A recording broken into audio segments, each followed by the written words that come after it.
Assalamualaikum warahmatullahi wabarakatuh. Salam sejahtera bagi kita semua. Semoga para pendengar dimanapun kalian berada selalu diberi kesehatan. Kami kelompok 1 mata kuliah Al-Islam Kemuhammadiyahan PPG Prajabatan gelombang 2 tahun 2023 Universitas Muhammadiyah akan memaparkan tentang problematik yang terjadi di lingkungan sekolah. Salah satunya berkaitan dengan bagaimana seorang guru menegur kepada peserta didik. Perlu diketahui bahwa peserta didik kita saat ini berbeda dengan saat kita sekolah dahulu. Anak didik kita sekarang perlu ditanamkan nilai-nilai yang baik dengan cara-cara yang baik. Tentunya untuk menyampaikan hal-hal yang baik diperlukan pengolahan bahasa yang baik pula.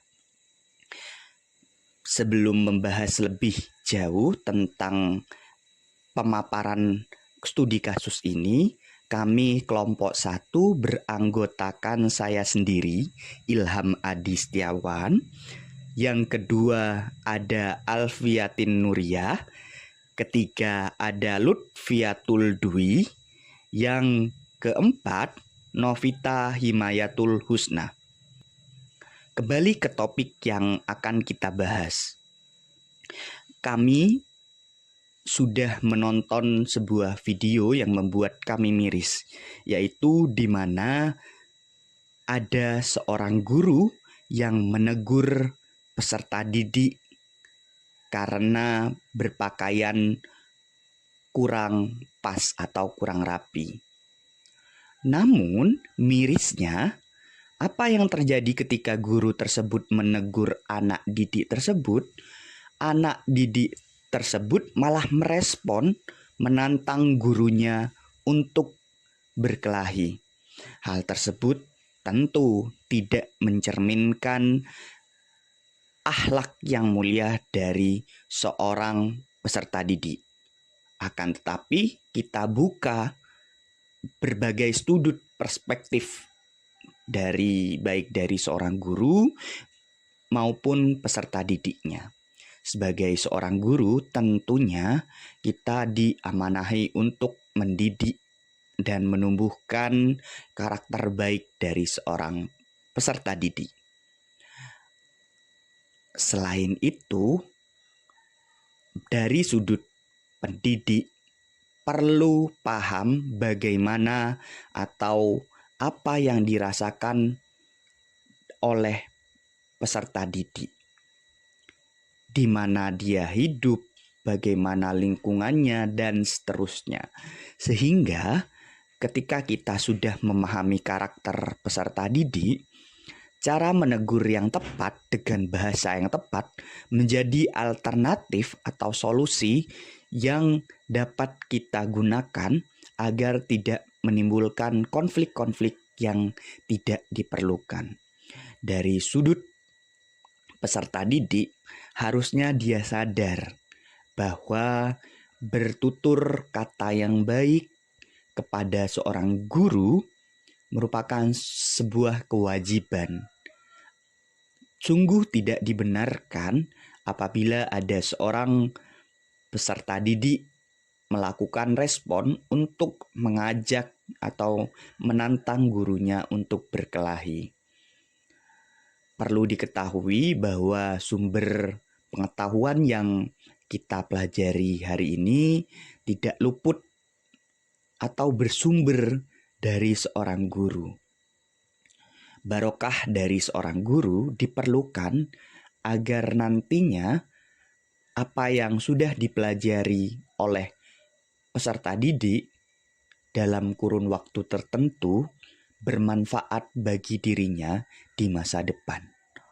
Oleh sebab itu, hendaknya ketika kita mendapat teguran, apalagi teguran berupa verbal, harus merespon dengan baik. Begitu pula kami berpesan kepada Bapak Ibu yang luar biasa ketika Bapak Ibu menegur putra-putri atau peserta didik, gunakanlah kata-kata yang mengindahkan, kata-kata yang tidak merendahkan mereka, karena kita tidak tahu apa yang harus mereka lalui, apa yang mereka alami dalam kehidupan mereka. Berilah mereka saran dan motivasi agar mereka dapat tumbuh dan berkembang sesuai dengan yang seharusnya, sehingga memiliki moral yang baik dan akhlakul karimah yang mencerminkan Islam. Dari permasalahan tersebut dapat kita identifikasi bahwa akar permasalahan berkaitan dengan ilmu bahasa. Bahasa merupakan alat utama dalam pendidikan. Sebaliknya, pendidikan berperan untuk mengembangkan dan membina bahasa. Hal yang berpengaruh dalam komunikasi pembelajaran bahasa dan sastra Indonesia adalah karakteristik kemampuan pengetahuan berbahasa yang dimiliki oleh pendidik maupun peserta didik dalam penggunaannya di kegiatan pembelajaran. Komunikasi menjadi salah satu alat utama dalam berinteraksi.